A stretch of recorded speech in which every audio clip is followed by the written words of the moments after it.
right now on Fox 5 News at 10. Well, the Museum of Jewish Heritage is hoping a sobering artifact from the Holocaust will become a lesson in tolerance. Today, a genuine German World War II era freight car was installed in front of the museum in Battery Park City. It's part of the exhibition Auschwitz, not long ago, not far away. This type of freight car was used to transport millions of people to Nazi concentration camps. Holocaust survivors and exhibit organizers say nothing symbolizes what hate can do as much as this car. I want people to know what happened.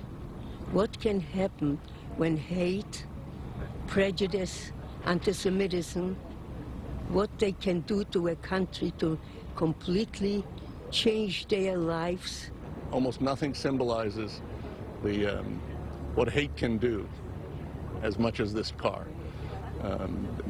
And it was not that long ago, and it was not that far away. Powerful words there. Well, the exhibition will feature more than 700 objects never seen before in the United States. It opens on May the 8th.